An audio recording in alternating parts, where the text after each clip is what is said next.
Dear students, welcome to my classroom of modern Chinese history.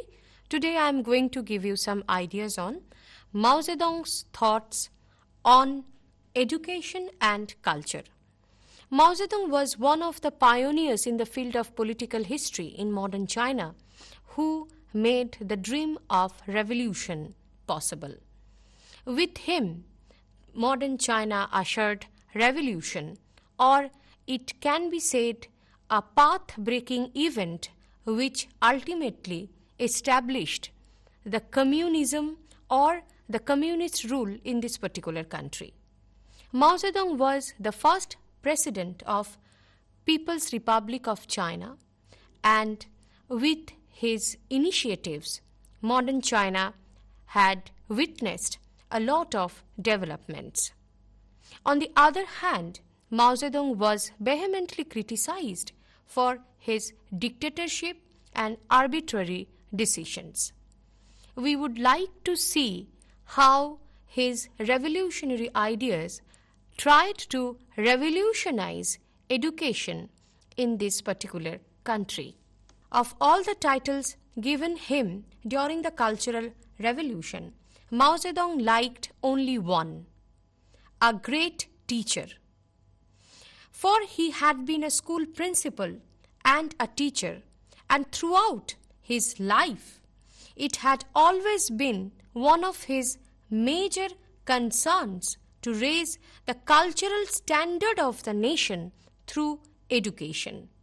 When he was young, Mao enrolled himself into a normal school and pursued teaching as a profession, intending to save the nation through mass education.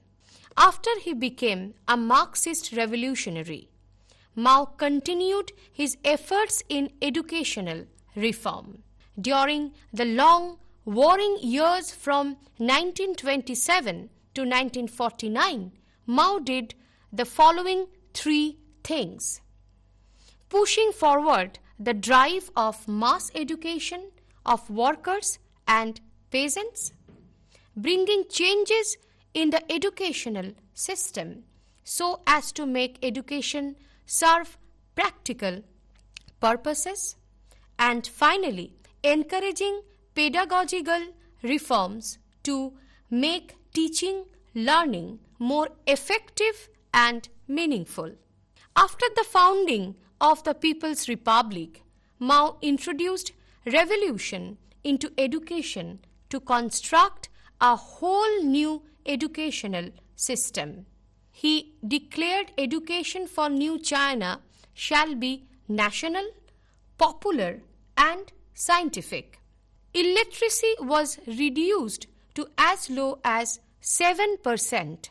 Meanwhile, a socialist educational principle was formed for the young. Education must serve the proletariat politics and be combined with productive labor.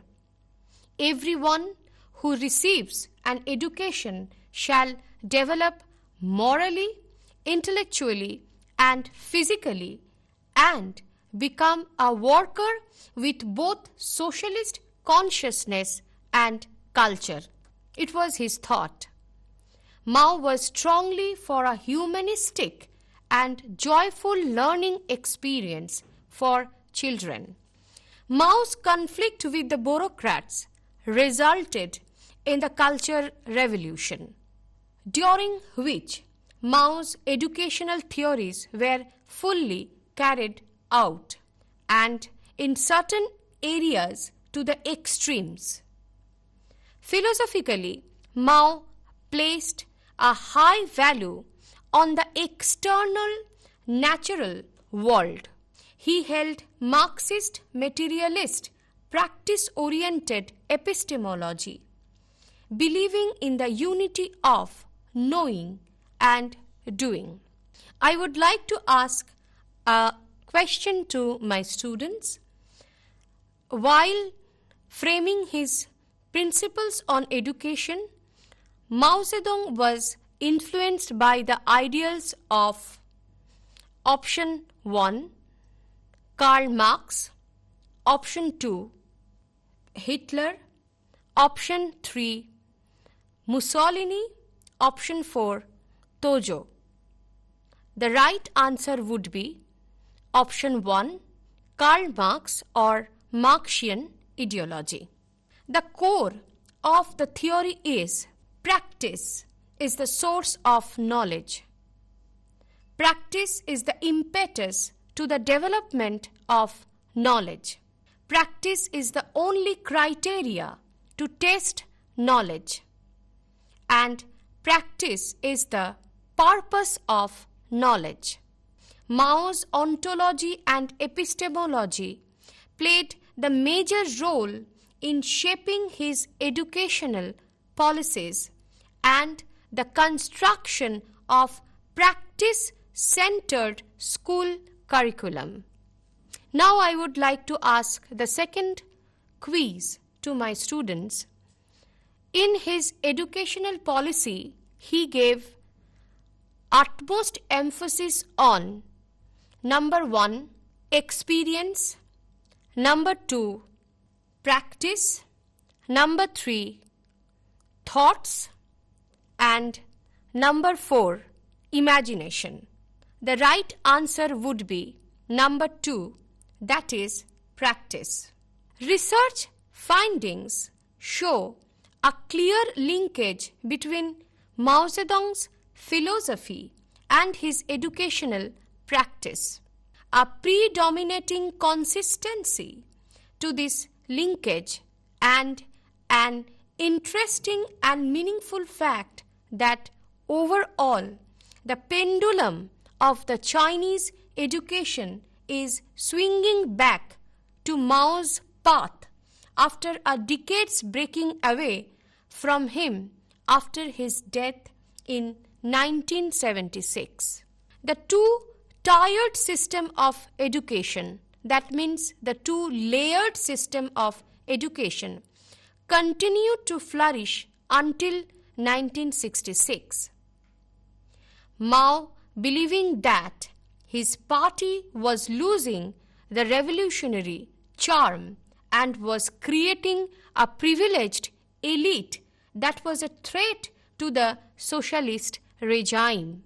He accused the party of capitalist tendencies, bureaucratism, elitism, and inefficiency by calling on the young people to actively revive the revolutionary spirit.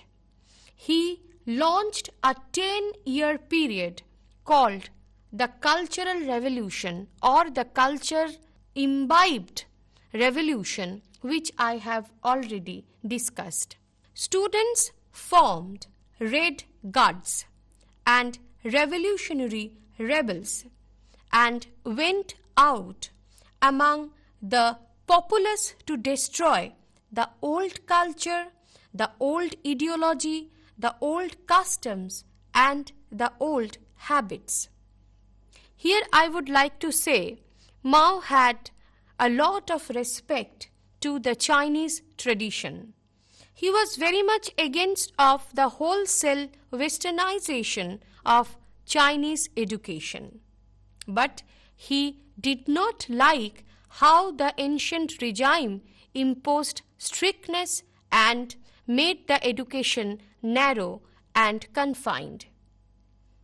That's why perhaps the students of Red Guards, they wanted to take out the Chinese people from the age-old superstitions and inhibitions, and they wanted to teach them how to breathe free in the air of socialism and liberalism. Education having a considerable impact on social and economic development became the first targets of attack, and Mao declared that education should be revolutionized. Education has to be more human and real. It should not be a tool for economic development or for profit making. That was the main motto or objective of Mao Zedong. At the onset of the Cultural Revolution, schools were closed so that teachers and students could focus all their energy on the revolution. Decisions about education per se moved from the control of the Ministry of Education intellectuals to various subcommittees of the Communist Party Central Committee made up of local workers, soldiers, peasants and politically correct teachers. The revolution in education featured a system in which, number one, the curriculum replaced theory with concepts related to work. He wanted to make the education more realistic. That's why the people from the grassroots level, they became instrumentals to implement Mao's educational ideas or theories. In this connection, I would like to point out the second point, that is, meritocracy and academic achievement was not recognized. It was not like that how a student is performing well or scoring good. It was like how a student can understand the true value of education. Number 3, the length of pre-post secondary schooling was cut from 12 to 10 years, so that after getting proper education, the students could think about economic independence, and that independence should lead the country to be prosperous. Study in the classroom was combined with field work. 5 months in classroom, 1 month each in factory, farm and army. Perhaps it was something which can be regarded as practical education or application-based education, which Mao experimented during his regime as the President of Republic of China. Courses in history, geography or literature were eliminated. Graduates were given jobs in factories and farms. All entrance examinations were abolished. It was not like all the steps which he initiated or introduced should be supported, but we cannot deny that how he was trying to make education more application based or more prone to the marginalized or the grassroots level people, that should be worth of appreciation. Number 8 point which I would like to discuss with this regard, that means the features of his educational system, is students were selected to pursue post-secondary education on basis of virtue. Students from families of workers, peasants or soldiers were deemed to be the most virtuous. That means he wanted to create not only a classless society but also an education system which does not follow any class or any distinction which would be based on social or economic status. The last point here would be colleges were removed from the leadership of the intellectuals. That means the intellectuals, they were definitely a part of the educational system, but the mass or the ordinary people, they got more importance with regard of conducting educational process, especially in the field of higher education or in the colleges or universities. In effect, the reforms of the Cultural Revolution brought about the deschooling of the society by destroying the whole structure of the education system. It could be a criticism of Mao Zedong's thoughts on education. The teachers were demoralized and came under political suspicion. Curricula was non-existent or watered down. and sound teaching strategies were replaced with group discussion, non-competitive problem solving, and open book tests, all without quality control. Perhaps his ideas were lenient, but definitely it was talking for inclusive education, where education got opened to the mass. It was not only the property of the intellectuals or the elites. So by this way, he also propagated the norms of classless education, where everybody tasted or enjoyed the fruits of scientific socialism to a great extent. The impact of the reforms was equally devastating on the economy and caused the regime to end the Cultural Revolution a decade after it began. Since Mao's death, the decade has been called the 10 years of turmoil, because he thought to have some experimentations in the field of education which were unique and innovative. Perhaps these were not liked by the traditional thoughts bearers or by the conventionalists. So, after his death, definitely the system which he tried to introduce, it saw a fatal blow with regard of its consistency. But as I have already discussed, that later on the education system again got the path of Mao Zedong and tried to follow his footsteps. Here I would like to ask the third quiz to my students. In his education system, Mao Zedong gave utmost importance to which group? The elites, number 1, the bourgeois, number 2, the intellectuals, number 3, and number 4, the workers and peasants, or the people from the grassroots level or the marginalized. The answer would be number 4, that is, the people who belonged from the grassroots level or who were marginalized. Mao Zedong talked about open book test. He did not give importance to the examinations, and also he tried to include the people who were previously not a part of the educational system. Perhaps his ideas were at that time not that much appreciated, but in future what we can see that what he tried to do still are relevant, because even in our educational policies we are trying to impart the strategies of inclusive education, where we are trying to give education to all through the Right to Education Act.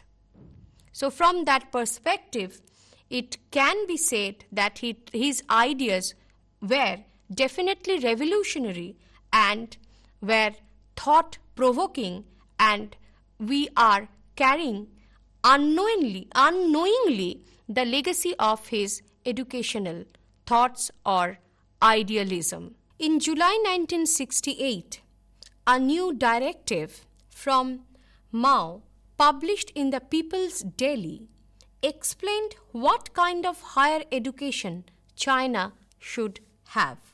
I quote, "It is still necessary to have universities." Here I refer mainly to colleges of science and engineering. However, it is essential to shorten the length of schooling, revolutionize education, put proletarian politics in command, and take the road of the Shanghai machine tools plant in training technicians from among the workers.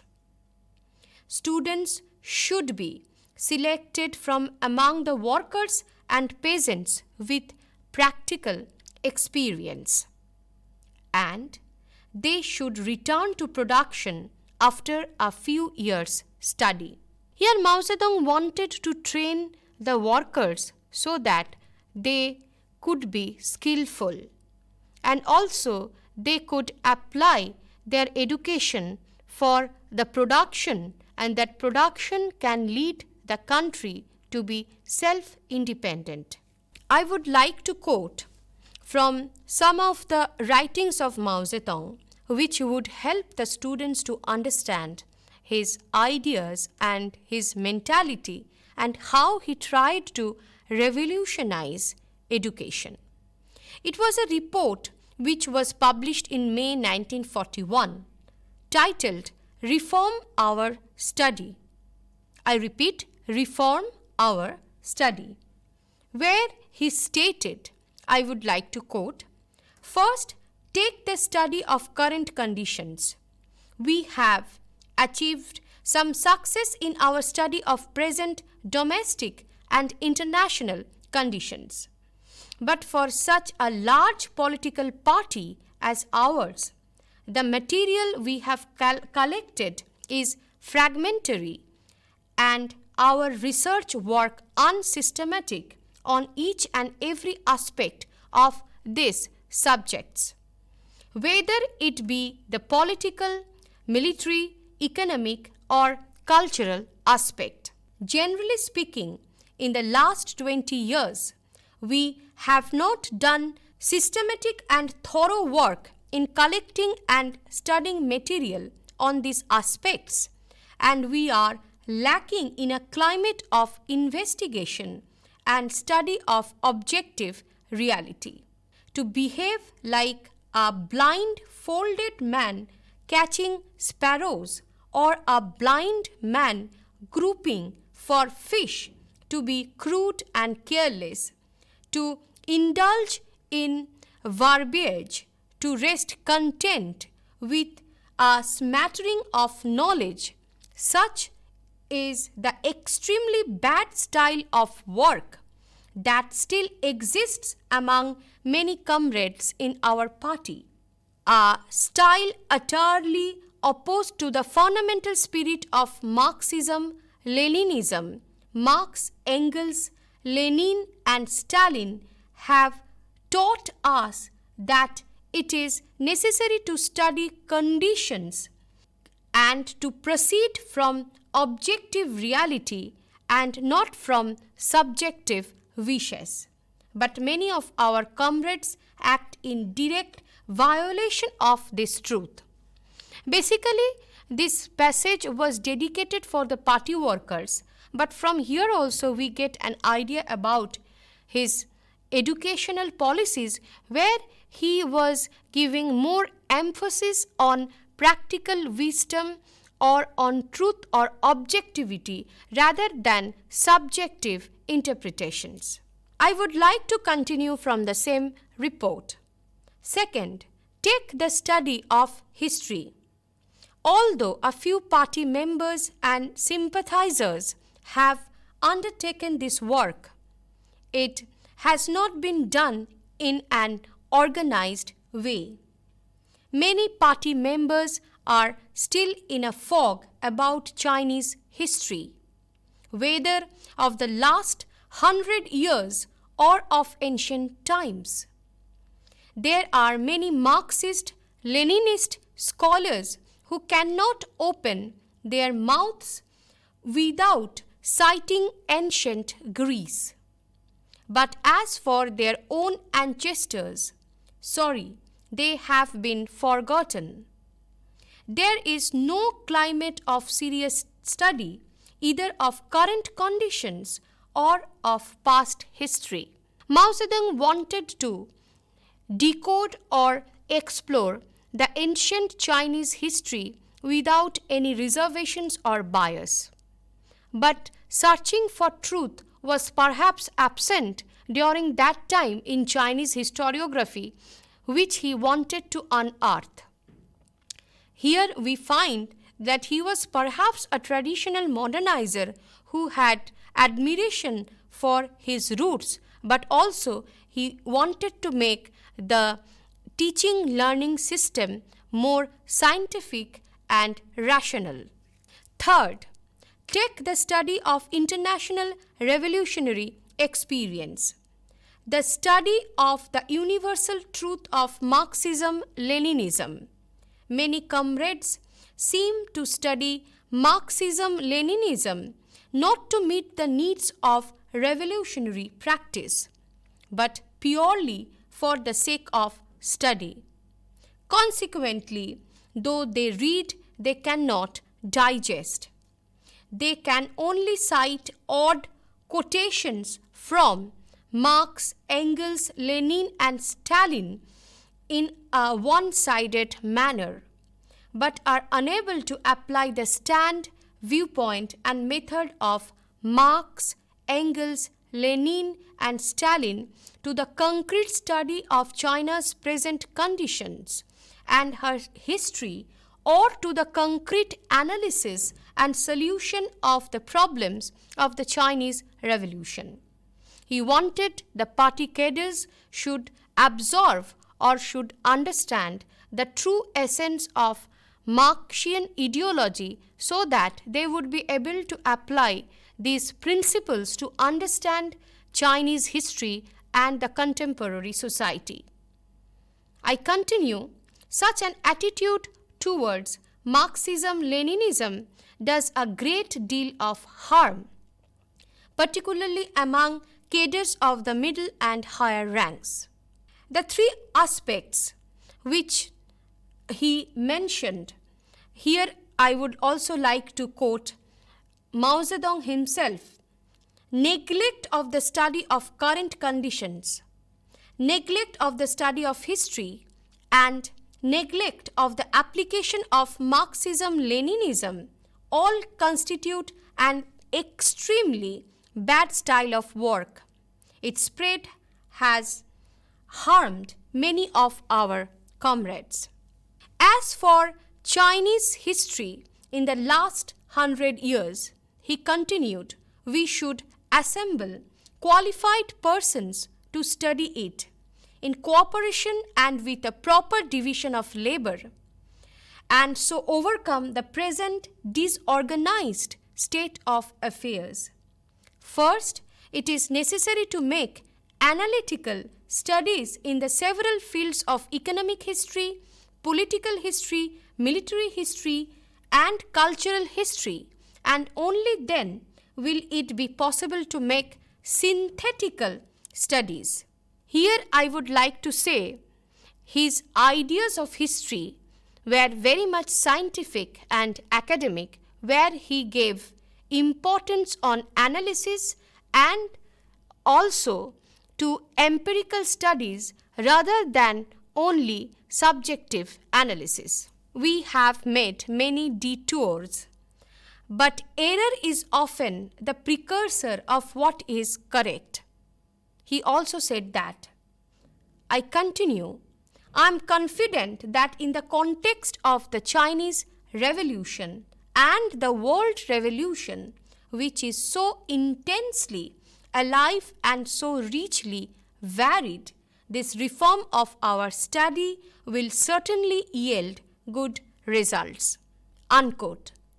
So, these were the essence of Mao Zedong's ideals of education, and I hope the quotations from his writings would definitely help the students to digest or absorb the meaning or the hypothesis of this particular lecture. I hope students, they enjoyed the lecture and they understood what would be the true value of education as per Mao Zedong's practical analysis. Thank you.